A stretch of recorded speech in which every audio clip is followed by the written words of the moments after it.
Antena 1 Notícias.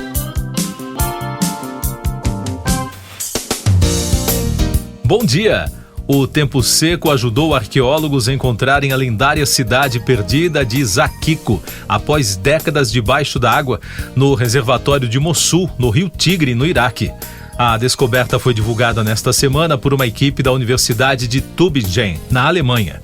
O assentamento de 3.400 anos surgiu no início deste ano após uma seca extrema durar meses. A situação drenou grandes quantidades de água do reservatório para irrigar as lavouras, causando a queda dos níveis. Com isso, edifícios antigos da cidade, incluindo uma enorme fortificação, um prédio de armazenamento de vários andares e um complexo industrial da época do Império de Mitanni, entre 1550 e 1350 a.C., ficaram expostos. Uma equipe de arqueólogos alemães e curdos escavou pela primeira vez o local em 2018, mas eles não conseguiram investigar completamente as ruínas antes que a cidade ficasse submersa novamente.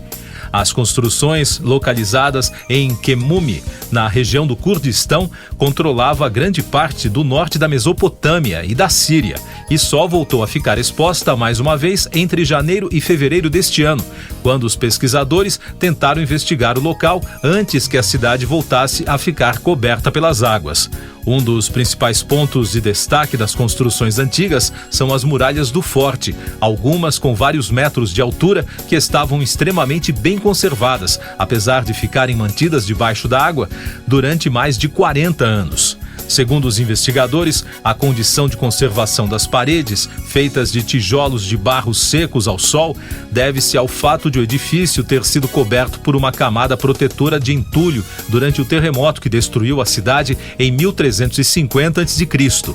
A escavação foi liderada pelo presidente da Organização de Arqueologia do Kurdistão, Hassan Ahmed Kassim, Ivana Pulgis, da Universidade de Freiburg, e Peter Fausner, da Universidade de Tübingen.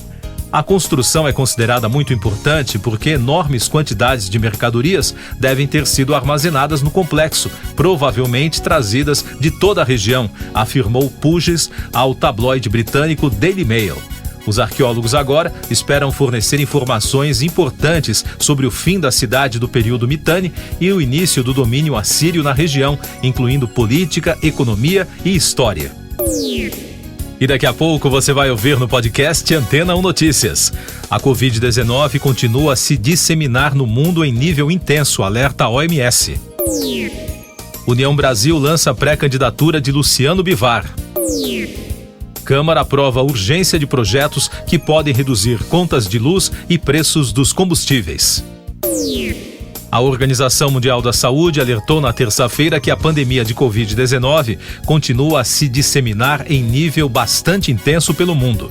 Durante sessão de perguntas e respostas da entidade na terça-feira, a líder técnica da instituição, Maria van der Kolk, destacou o fato de que há uma queda no número de testes para a doença. Para os especialistas, isso dificulta o trabalho de monitorar a doença. Eleições 2022.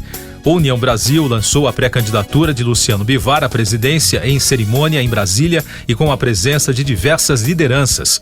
Bivar afirmou que seria uma covardia o partido não apresentar um candidato próprio diante da polarização entre Lula e Jair Bolsonaro.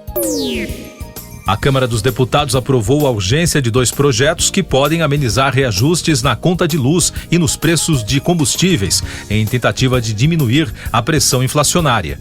O requerimento que prevê reembolso na conta de luz, em caso de cobrança indevida de impostos, foi aprovado por 371 votos a favor. E o que dá transparência aos preços de derivados de petróleo teve votação simbólica. A votação dos projetos está prevista para esta quarta-feira.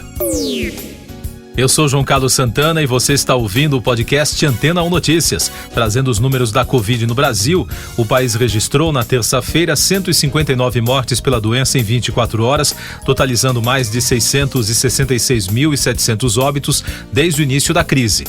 A média móvel nos últimos 7 dias é de 110 com tendência de estabilidade.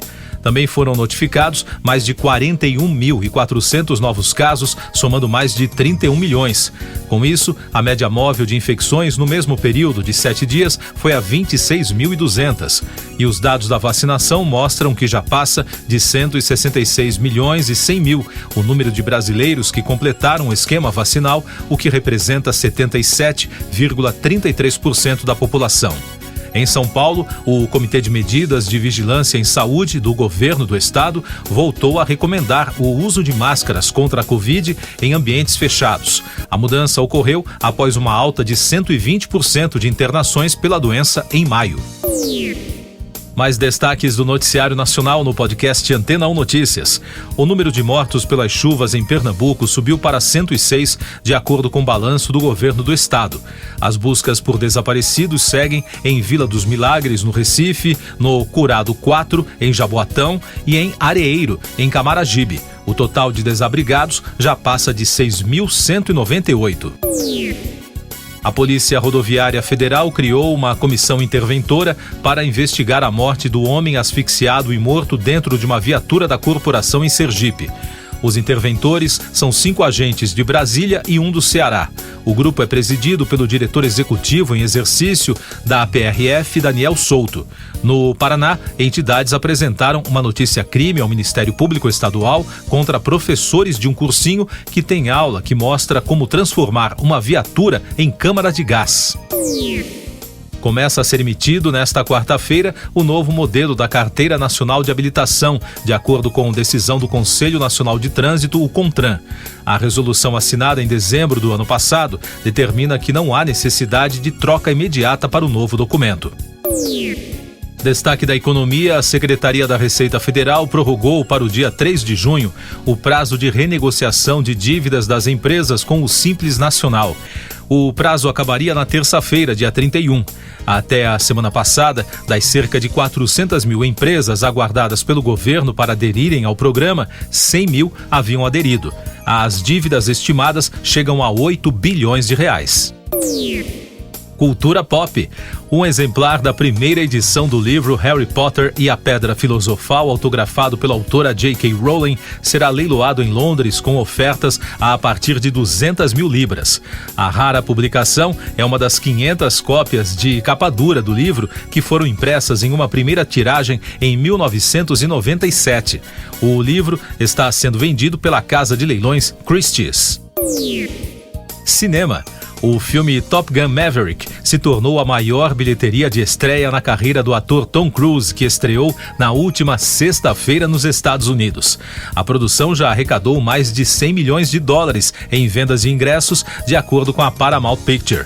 O estúdio trabalha com estimativa de arrecadação que ultrapassa os 150 milhões. Outro destaque do novo Top Gun é a presença de Val Kilmer no elenco. Essa foi uma das exigências de Tom Cruise, que atua também como um dos produtores na franquia. Música.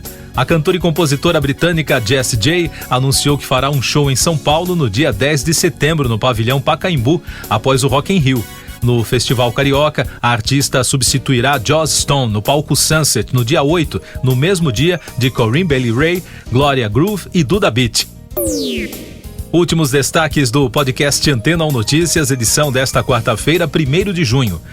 Os novos envios de armas americanas à Ucrânia aumentaram o risco de um conflito militar entre Rússia e Estados Unidos, alertou o vice-ministro das Relações Exteriores da Rússia, Sergei Lavrov, em declarações à agência RIA Novosti.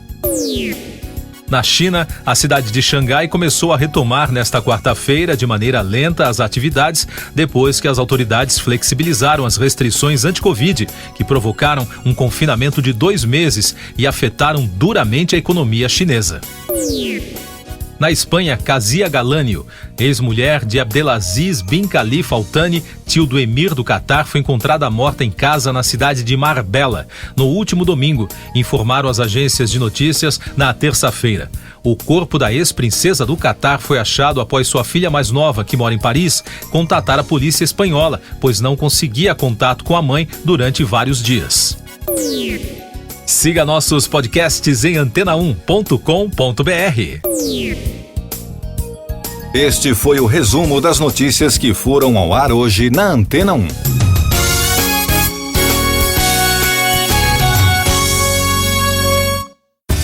Depois de tanto conteúdo legal, que tal se hidratar com água Rocha Branca? O consumo regular de água durante o dia traz benefícios para a saúde, como, por exemplo, manter a pele bonita e hidratada. Rocha Branca, da fonte direto para a sua casa. Depois de tanto conteúdo legal, que tal se hidratar com água Rocha Branca? O consumo regular de água durante o dia traz benefícios para a saúde, como, por exemplo, manter a pele bonita e hidratada. Rocha Branca, da fonte direto para a sua casa.